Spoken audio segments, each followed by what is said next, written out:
Anda kembali di Apa Kabar Indonesia Malam, pemirsa. Saya akan langsung mengarah ke Mas Satriwan. Mas Satriwan, ini kalau melihat kasusnya, ini kan memang ternyata tidak bisa dilarang juga begitu ya. Nampaknya kalau saya tangkap dari tadi Pak Wamen mengatakan ini juga dibutuhkan begitu. Tapi secara pertimbangan sendiri, sekolah biasanya memberangkatkan termasuk mungkin pemilihan lokasinya. Ini seperti apa sebenarnya? Ya, yang pertama tentu kami dari P2G mengucapkan turut berduka cita berbelasungkawa karena anak-anak kita ini sudah menjadi korban yang sangat sering ya. Tidak hanya peristiwa di Mojokerto, SMP Negeri 7 ya, ada Porong, sebelumnya Depok, hampir setiap daerah ada, dan itu nggak hanya SMA SMK, SD SMP juga jadi korban gitu, terkait kegiatan studi wisata. Nah sebenarnya sekolah itu mengelola kegiatan yang sering disebut karya wisata atau studi wisata itu pada umumnya ya, dan yang sering terjadi itu adalah sebenarnya kegiatan wisata atau tour atau tamasya, bukan kegiatan studi. Walaupun ada juga sekolah yang membedakan dua hal itu. Ada yang betul-betul hanya wisata saja alias tamasya alias tour.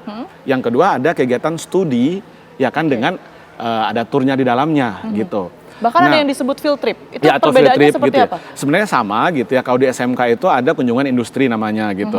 Kemudian juga ada field trip, bahkan ada live-in misalnya kalau di sekolah-sekolah Katolik, ada trip observasi macam-macam.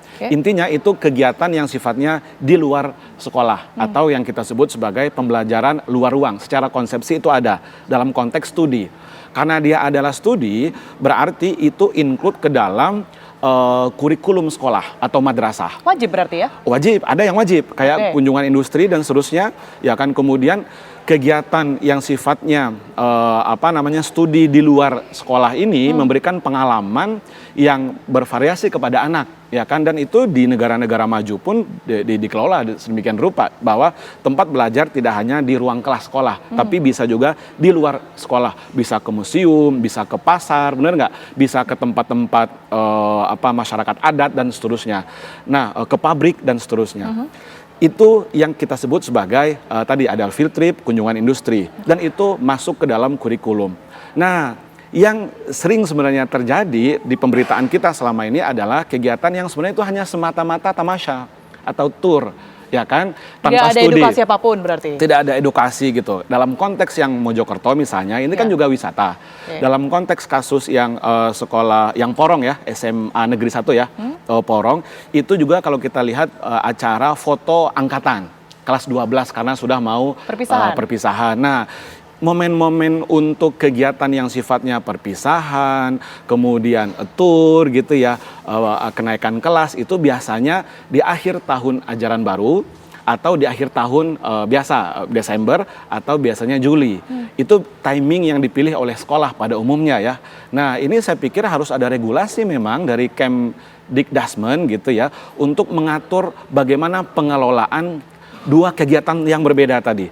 Ada yang studi di luar kelas, outing kelas kita sebut atau outdoor activity. Dan yang kedua adalah yang betul-betul hanya tamasya tanpa studi gitu ya. Nah, apa yang diatur mulai dari perencanaan, pelaksanaan sampai dengan pasca kegiatan gitu. Nah, selama ini memang dibebaskan saja sekolah sedemikian rupa gitu. Walaupun 2024 kemarin pasca kasus SMK yang Depok, yang di Subang itu banyak anak-anak kita yang tewas di situ. Nah, itu daerah Pemda, Dinas Pendidikan langsung melarang. Nah, melarang apapun bentuk kegiatan studi tour, karya wisata, field trip, wisuda di luar sekolah. Walaupun setiap daerah berbeda, kalau Jawa Barat itu ada yang di luar kota, membolehkan hanya di satu kota saja. Betul, kalau DKI Jakarta melarang, ya kan, kegiatannya hanya di dalam sekolah gitu. Nah, kami pikir ini juga ya reaksioner, walaupun sekarang buktinya setiap daerah sudah banyak lagi anak-anaknya yang melakukan studi tour atau studi wisata gitu ya. Karena apa? Kita acap kali reaksioner. Ya kan, pemerintah daerah, pemerintah pusat ya reaksioner melihat kasus-kasus seperti ini gitu. Dan untuk Pak Wamen, tahun 2024 itu, Pak Wamen hapunten ya, itu ada surat edaran Sekjen ya, Kemdikbud tentang tata cara pemilihan bus pariwisata yang berkeselamatan. Ya kan, sebagai respon terhadap peristiwa yang di Depok, SMK yang terjadi kecelakaan gitu ya. Nah, itu dikeluarkan surat edaran nomor 9 tahun 2024. Kami berharap sebenarnya lebih dari surat edaran. Apakah itu peraturan bersama Menteri ya Pendidikan dengan Menteri Agama, bahkan sampai ke perguruan tinggi. Nah, Mbak Tiara tahu perguruan tinggi juga seperti itu, kegiatan luar kampus itu banyak sekali. Bahkan level SMP SMA, LDKS ya, OSIS gitu, itu kan pakai truk terbuka.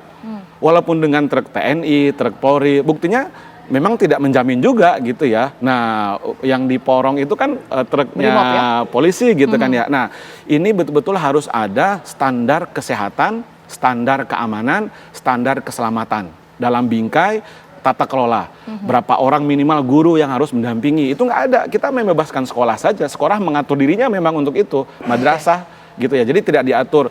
Jadi kebijaksanaan sekolah selama ini, ya kan, untuk melaksanakan kegiatan yang namanya studi wisata kah atau field trip kah. Baik, gitu. karena tidak mudah juga ya Mas ya kalau kita melihat menjaga anak-anak sekian banyak begitu ya, untuk kemudian ini dengan jumlah guru yang terbatas seperti itu ya. Tapi benar tidak sih kalau ini betul-betul diwajibkan? Karena salah satu kejadian juga kan sebenarnya orang tuanya tidak mengizinkan karena mungkin keberatan begitu, tapi sekolah ini melakukan semacam apa ya, pemaksaan atau intimidasi begitu, bahwa memang mau tidak mau harus tetap mengikuti agenda tersebut. Itu menurut kami yang sangat keliru.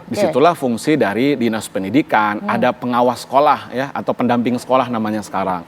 Justru tugas beliau-beliau lah untuk membimbing, mendampingi, mengawasi. Jadi sebenarnya terkait dengan karya wisata atau studi tour atau apapun itu namanya, even itu adalah masuk ke dalam kurikulum, yang tadi saya katakan masuk ke intrakurikuler maupun co-kurikuler, artinya itu wajib diprogramkan oleh sekolah, tetapi wajib dalam konteks kurikulum, kegiatannya opsional. Maksud kegiatan opsional begini, kalau anak tidak memilih yang ke Jogja, ya berarti kegiatan karya wisata mereka adalah kunjungan ke pasar misalnya, atau ke tempat lokasi-lokasi destinasi yang dekat dengan sekolah misalnya. Jadi sekolah harus memberikan alternatif, gitu ya, alternatif destinasi. Karena nggak semua orang tua itu mampu secara ekonomi, dan ini menjadi beban biasanya di akhir tahun ajaran itu ya. Satu, untuk wisuda itu biasanya beban juga, dan Kemdikbud 2024 sudah mengeluarkan aturan ya yang mengatakan bahwa sekolah tidak boleh mewajibkan wisuda, itu opsional. Nah, hendaknya ke depan kita berharap ke Kemdikdasmen, Kementerian Agama itu juga membuat aturan terkait studi wisata, sekolah tidak boleh mewajibkan, tapi sifatnya opsional. Sekolah harus memberikan opsi-opsi alternatif bergantung kepada kemampuan ekonomi orang tua murid. Baik, disesuaikan begitu ya. Jangan sama semuanya ke Bali atau semuanya seragam ke Jogja. Zaman saya sekolah, di sekolah saya di Bogor dulu gitu ya. Itu sekolah saya memberikan opsi. Baik. Ada yang ke Jogja, Bali kalau tidak salah, dan ke Bandung. Saya memilih yang ke Bandung. Ya kan, karena waktu itu kondisi kemampuan kita ya bisa ke Bandung, dan banyak juga teman saya yang memilih dan tidak ada diskriminasi dari sekolah. Oh, yang mengutamakan ke Bali karena biayanya lebih dari 1 juta waktu itu misalnya, dan ke Bandung lebih murah, tidak. Nah, ini yang saya pikir harus ada ketegasan dari pemerintah pusat maupun daerah. Jadi tidak ada namanya paksaan begitu ya untuk kemudian ini mengikuti satu kegiatan, semuanya bisa teredukasi dengan baik dengan kemampuan masing-masing seperti itu ya. Saya akan menyapa terlebih dahulu ya. Sekarang Prof. Cecep Darmawan ini sudah bergabung bersama kami yang merupakan pengamat kebijakan pendidikan UPI. Selamat malam Prof. Cecep. Selamat malam Mbak Tiara, sehat selalu. Baik, saya akan meminta pandangan dan juga perspektif Anda begitu ya tentunya. Tapi kita jeda terlebih dahulu, Prof. Cecep dan juga pemirsa, kami akan kembali usai jeda berikut ini, tetaplah bersama kami.